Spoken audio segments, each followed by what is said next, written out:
Okay, good morning everybody. We would start our session on diving and lungs. I would like to introduce our three speakers. Nassim Faris is Professor of Physiology at the Faculty of Medicine at St. Joseph University and the Director of the Research Laboratory of Physiology and Pathophysiology. Our second speaker would be Ramzi Ashoush. He's a cardiovascular and thoracic surgery at Hôtel Dieu de France, St. Joseph University, and he is an experienced diver. Nice to meet you. Our third speaker is Dr. Mustafa Aitani. He is the head of Pulmonary and Critical Care Division at Rafiq Hariri Hospital. Please start. Thank you, merci. Bonjour. L'objectif de ma présentation est de faire un rappel sur les effets de la plongée, plus particulièrement la plongée assistée, sur la physiologie respiratoire. Il y a bien longtemps, déjà, il y a 322 ans avant Jésus-Christ, Alexandre le Grand essayait d'explorer le fond des eaux méditerranéennes. Il a utilisé ce qu'on a appelé la colympha. La colympha, c'était une chambre en verre avec une ouverture vers le bas. Puis ensuite, au début du 19e siècle, donc on s'est inspiré de cette colympha de chambre en verre pour former des cloches métalliques à air comprimé dans lesquelles les plongeurs pouvaient rester quelque temps. Puis c'était en 1860, il y a eu apparition du premier scaphandrier jusqu'en 1943 avec Gagnon et Jean-Yves Cousteau. Donc on avait les premiers détendeurs de gaz pour effectuer des plongées. On sait que la plongée, le principal défi, c'est la pression. Et pourtant, la pression, c'est un paramètre physique qui fait partie de notre environnement. Et ce paramètre physique a incité déjà les deux physiologistes, Baird et Renard, dans la pression barométrique et dans leur livre de recherche expérimentale sur les conditions physiques de la vie dans les eaux, à poser deux questions. Tout d'abord, donc, il disait que cette pression pose deux problèmes biologiques. Le premier problème, c'est essayer de comprendre comment les animaux ou comment les êtres vivants pouvaient vivre dans ces fonds marins. Et deuxièmement, c'est d'essayer de comprendre les effets de cette haute pression sur la physiologie. Donc faire de la plongée, que ce soit pour des divertissements ou pour des raisons scientifiques, aux recherches de la nourriture, voire même des constructions, tourner des films, ou encore pour des raisons militaires, expose le corps humain à l'immersion. Et à l'immersion, donc, on va subir des changements de pression qui sont très élevés, donc qui vont avoir des effets qu'on va le voir au fur et à mesure de la présentation, donc les effets sur les fonctionnements de nos organes, plus particulièrement donc, sur la physiologie respiratoire, et dans certaines conditions également des effets néfastes avec des séquelles physiopathologiques selon les conditions de la plongée. Fondamentalement, donc, on distingue trois types de plongée, donc la plongée en apnée, la plongée avec un appareillage adapté et la plongée dans des chambres de saturation comme le cas des sous-marins. The Professional Association of Diving Instructors donc, recense chaque année, il y a 500 000 plongeurs qui adhèrent donc à la plongée et qu'il y a 7 millions de plongeurs qui sont actifs de par le monde. Avec le développement du matériel et des équipements, donc il y a moins de risques actuellement donc de faire de la plongée, il y a moins d'accidents. Aux USA, donc, on relève annuellement, c'est seulement aux États-Unis, donc 100 décès dus à la plongée par an et 1100 cas de problèmes de décompression. Donc, le grand défi, comme je viens de le dire, c'est la pression et ce qui découle de changement de la variation de pression. Donc, on va voir qu'est-ce qui va changer au niveau de notre appareil respiratoire. Donc, il faut tout d'abord savoir que les variations de pression qu'on subit pendant la plongée excèdent toute autre variation de pression dans un autre environnement en dehors donc, de la mer. C'est-à-dire, quel que soit, si vous montez, prenez le plus haut sommet de la Terre, le mont Everest, à 1800-500 mètres, les variations de pression entre le niveau de la mer et 8500 mètres donc, n'est que de 1/3 seulement. Donc on est à 33 kPa et pourtant on est monté de plusieurs milliers de mètres. Alors qu'on va voir qu'au niveau, donc dans la mer en profondeur, donc des cinquantaines ou bien des centaines de mètres vont entraîner des variations énormes qui vont excéder de loin cette variation de pression entre l'altitude de la montagne et le niveau de la mer. Rappelons que la densité de l'eau, déjà, elle est 1000 fois supérieure à la densité de l'air et que la pression en profondeur, elle augmente de 1 atmosphère tous les 10 mètres. Comme on le voit sur cette figure-là, ici dans l'encadré, donc vous avez au niveau de la mer, vous avez la pression atmosphérique qui est de 1 atmosphère. Si on descend de 10,1 mètres, donc la pression va être de 2 atmosphères. Pourquoi 2 atmosphères? Parce que tout d'abord, vous allez avoir l'effet de 1 atmosphère, c'est-à-dire la masse de l'air qui se trouve sur la couche à la surface de l'eau, plus 1 atmosphère qui font la masse de 10 mètres. Si vous descendez ensuite 10 mètres supplémentaires, c'est-à-dire à 20 mètres, on va subir les effets de 3 atmosphères. Il y aura toujours 1 atmosphère, donc la pression de l'air atmosphérique, plus les 2 atmosphères de la masse de l'eau, et ainsi de suite, pour arriver à des variations de pression énormes.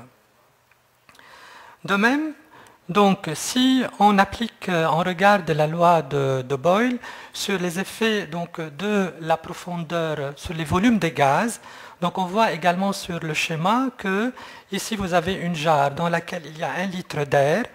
Donc à la surface il y a 1 litre. Si on descend de 10 mètres, le volume de ce gaz va diminuer. Donc vous êtes à 1,5 litre.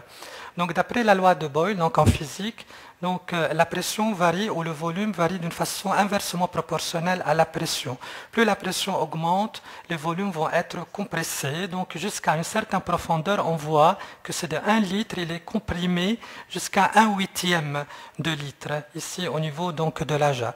Donc qu'en est-il si à la place de cette jarre, il y a notre cavité thoracique, donc il y a les poumons. Donc qu'est-ce qui va se passer à ce moment-là dans les chambres à air donc, qui se trouvent dans nos poumons? Également, donc, cette diapositive un peu extrapole ce que je viens de dire. Donc, on a représenté ici la cavité thoracique. Donc, ce que vous avez ici, ETBV, c'est extrathoracic blood volume, donc le volume sanguin extrathoracique, et intrathoracic blood volume, le volume sanguin intrathoracique qui se trouve donc dans les capillaires pulmonaires et dans le cœur. Et vous avez une personne donc, qui a une certaine capacité vitale et qui respire en dehors, il a toute sa capacité pulmonaire totale. Donc il commence l'immersion dans l'eau. Déjà, on voit qu'il y a un passage de sang de la partie extrathoracique vers la partie intrathoracique. Donc qui jusqu'à maintenant n'a rien d'effet significatif. On continue à descendre dans l'eau. On voit qu'il y a compression donc, de la cavité thoracique. Jusque-là, la distension ou bien l'élasticité de la paroi thoracique du diaphragme. Excusez-moi. L'élasticité donc vont toujours répondre. Il y a davantage de passage du sang de l'extérieur vers l'intérieur donc de poumon, arrivé à un point où ça dépasse donc les limites physiologiques de notre appareil respiratoire et que le passage va entraîner à ce moment-là un œdème pulmonaire par une augmentation du volume sanguin intrathoracique. La même chose donc au niveau de cette diapositive. Donc on voit on descend donc avec la profondeur. Donc vous avez ici le volume pulmonaire qui diminue, donc de 100% jusqu'à 25%, en passant de 1 atmosphère jusqu'à 4 atmosphères. Et on voit également l'augmentation de la pression partielle de l'oxygène, à peu près donc de 4 fois à 5 fois, et celle de l'azote également. C'est toujours donc, comme je viens de le dire, selon la loi de Boyle, où il y a compression donc, des gaz avec la profondeur et l'augmentation de la pression. Qu'est-ce qui se passe donc également? Donc, quand on est à la surface et qu'on va commencer donc, à descendre, d'après maintenant la loi de Henry, donc la loi de Henry qui a essayé donc d'expliquer les facteurs qui influencent sur la dissolution des gaz dans les liquides plasmatiques ou bien donc dans le sang, on voit qu'avec l'augmentation donc de la pression donc dans la descente. Donc il va y avoir des quantités supranormales de gaz qui vont se dissoudre dans les tissus biologiques. Et si c'est de l'oxygène pur, par exemple, si quelqu'un est en train de respirer de l'oxygène pur, donc cet oxygène pur va générer des radicaux libres, il va provoquer des endommagements au niveau de ces tissus, ou bien ce qui va se passer également dans la narcose à l'azote. Donc cette même personne, quand elle va remonter, donc pendant la descente, il y a des quantités extraordinaires dans le tissu biologique. En remontant, donc il va arriver à la surface avec des quantités aussi très grandes, une supersaturation des tissus avec les gaz. Et cette supersaturation pourrait expliquer des fois la formation de bulles avec les conséquences pathologiques. Donc, en plus donc de la compression des gaz, la supersaturation donc des tissus en gaz, donc nous avons avec la profondeur, avec l'augmentation de la pression en descendant, une augmentation de la densité des gaz qu'on respire. Avec l'augmentation de cette densité des gaz va s'ajouter la réduction de la compliance pulmonaire, l'augmentation de la résistance des voies aériennes, l'augmentation du rapport ventilation-perfusion, c'est-à-dire qu'il va y avoir une diminution de la ventilation alvéolaire et une augmentation du travail respiratoire. C'est cette augmentation du travail respiratoire qui va être un facteur limitant et qui va faire en sorte que le plongeur va ne pas pouvoir descendre plus loin dans sa plongée. Bon, dans ce tableau, donc vous allez voir, dans ce tableau, donc j'ai mis des exemples de plusieurs gaz ici avec leurs avantages et désavantages et dans quel cas ils sont utilisés. Donc entre l'air, un mélange d'air ou bien de l'azote ou bien de l'oxygène. Donc chaque gaz a ses avantages et ses inconvénients. Autre chose, qu'est-ce qui va changer? Donc au niveau de la ventilation, donc on va dépenser plus d'énergie pour faire mobiliser les gaz, également au niveau des alvéoles. Donc le travail fourni pour effectuer cette mobilisation dépend de la pression et du volume de ces gaz. Et cette énergie qui va être dépensée, elle va être fournie par les muscles respiratoires. Donc, un grand travail va entraîner une fatigue musculaire pendant la plongée et ça a été démontré par des électromyogrammes diaphragmatiques. Donc ici sur la figure en bas, on voit une comparaison entre environnement hyperbare et normobarie. Donc ici en normobarie, donc l'air que vous avez ici, donc c'est le volume en fonction de la pression œsophagienne. On a l'expiration et l'inspiration donc en normobarie et l'expiration et l'inspiration en conditions hyperbares. On voit donc l'augmentation de la surface de cette zone-là. Donc il y a un travail supplémentaire qui doit être fourni. La même chose donc à côté, on voit que ce travail augmente également avec la densité donc des gaz, quelles que soient les conditions au repos ou bien pendant un exercice au cours de la plongée. Au niveau des valeurs spirométriques, il n'y a pas eu de modification au niveau des capacités vitales qui ont été significatives, qui ont été notées. Par contre, on a enregistré donc une diminution de VEMS de 25% et par conséquent donc de rapport de Tifno en milieu hyperbare. Donc ici, on a essayé d'expliquer cette diminution de VEMS par ce qu'on appelle la compression extrinsèque, la compression dynamique extrinsèque, cette compression dynamique extrinsèque qui a lieu pendant l'expiration où la résistance des voies aériennes donc va augmenter et apparemment cette compression dynamique persiste également en milieu hyperbare. Donc c'est un réflexe qui persiste en milieu hyperbare et qui explique la prolongation du temps expiratoire pour essayer d'assurer un vidange complet des poumons. L'augmentation de la résistance de voies aériennes, donc étudiée en plétismographie, également a été étudiée sur plusieurs sujets. On voit que ici sur la figure que toujours il y a augmentation de la résistance en milieu hyperbare par rapport au milieu normobare. avec l'augmentation de la masse volumique, donc de la densité des gaz. Et cette masse volumique augmente avec l'augmentation donc de la pression. Pour ce qui est ventilation alvéolaire, on sait tous qu'en milieu donc normobari, la ventilation alvéolaire dépend de plusieurs facteurs. Donc la distribution de l'air dans les voies aériennes, toujours le rapport ventilation-perfusion, les pressions partielles de l'oxygène et du CO2 et le coefficient de diffusion de ces gaz, ainsi que le type de gaz ou du mélange de gaz qu'on est en train de respirer. Donc, si un de ces facteurs donc, il est altéré, donc, on peut rentrer dans l'hypoxémie et l'hypercapnie. Donc, dans ce tableau, vous avez quelques valeurs qui vous montrent le coefficient de diffusion donc, de certains gaz, de l'azote par comparaison par exemple à l'hydrogène, à l'hélium, et de mélange de gaz, oxygène-azote ou oxygène-hélium ou oxygène-hydrogène. On voit que d'après le mélange, les coefficients de diffusion changent beaucoup. En milieu hyperbare, qu'est-ce qui va se passer au niveau de la ventilation alvéolaire? Déjà, donc, la masse volumique, la pression qui augmente toujours en profondeur, donc la densité, la masse volumique va suivre, augmentation de la ventilation, diminution de la perfusion, diminution donc de la diffusion de l'oxygène, de la pression partielle de l'oxygène, et par suite, donc, ça peut entraîner un état d'hypoxémie. Sur ce graphique, on voit en bas, nous avons représentation du volume mort physiologique. Donc on voit qu'il y a augmentation du VD, du volume mort physiologique, également en rapport avec la masse volumique et la nature des gaz qu'on est en train d'inspirer. Pour ce qui est de l'affinité de l'oxygène pour l'hémoglobine, donc vous avez ici trois courbes donc qui représentent les courbes de dissociation de l'hémoglobine et de l'oxygène. Donc la courbe verte en bas représente la quantité de l'oxygène dissoute dans le sang.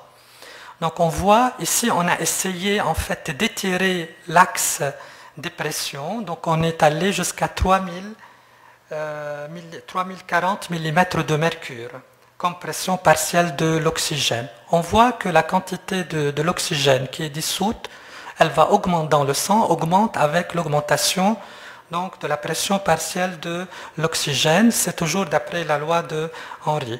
Donc la courbe rouge, c'est la courbe de liaison oxygène-hémoglobine et la courbe bleue, représente la capacité totale, c'est-à-dire les deux. On peut regarder toujours sur ce même graphique, par exemple au point A, on sait que chaque 100 ml de sang contiennent 29% d'oxygène. Si je prends le point A, donc je suis à 29%. Comme c'est la courbe totale, donc ici je vais dire que je vais avoir 20% d'oxygène lié à l'hémoglobine et les 9% restants vont être dans le sang. Et le point B représente ce qui sort du tissu, l'oxygène qui sort des tissus. Là aussi, on est à 24%, donc 20% toujours à l'hémoglobine et 4% qui se trouvent dans le sang au niveau des tissus.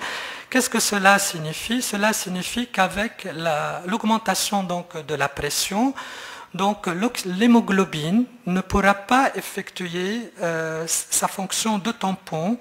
Et il va y avoir cette accumulation, donc ces variations de l'oxygène au niveau des tissus.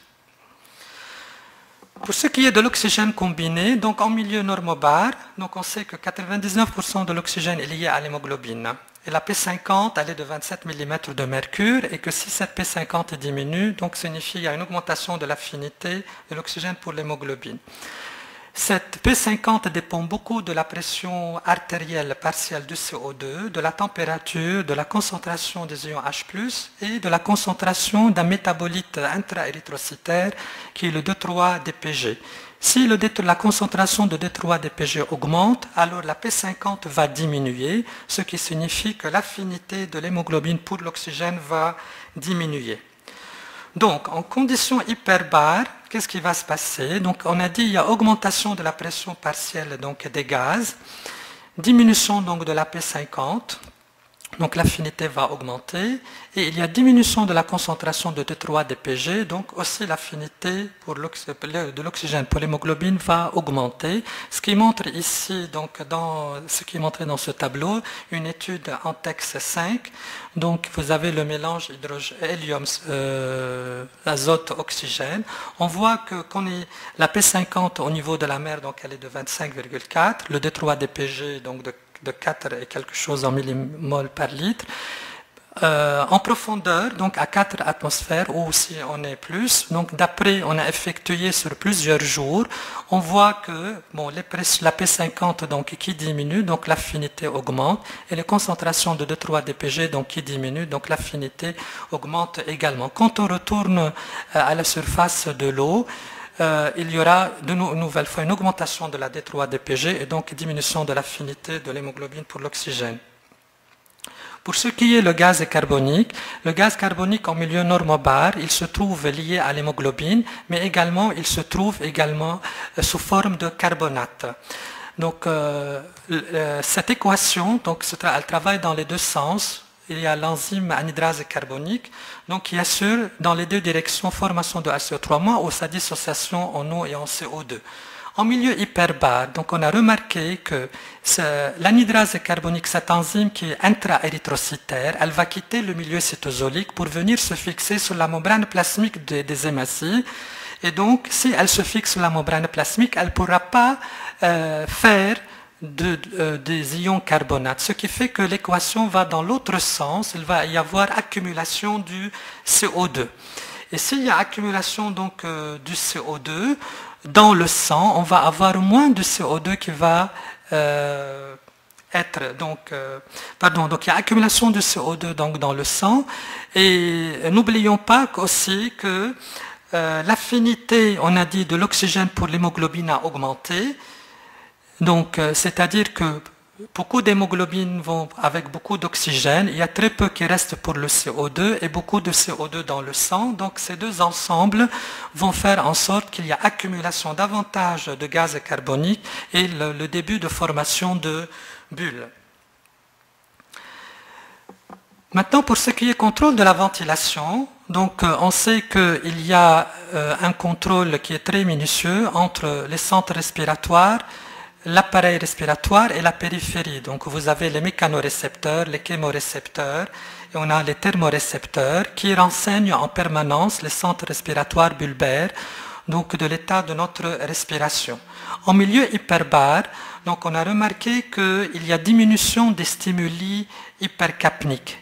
En quelque sorte, c'est comme s'il y avait une hyposensibilité en réponse à l'hypercapnie, comme si le neurone des centres respiratoires devient hyposensible à l'hypercapnie. Et cette hyposensibilité, les études ont montré qu'elle était proportionnelle à l'augmentation de la densité, de la masse volumique des gaz inhalés, et cette hypercapnie, elle a été observée pendant la plongée au repos et qui augmente également donc dans la plongée à l'exercice.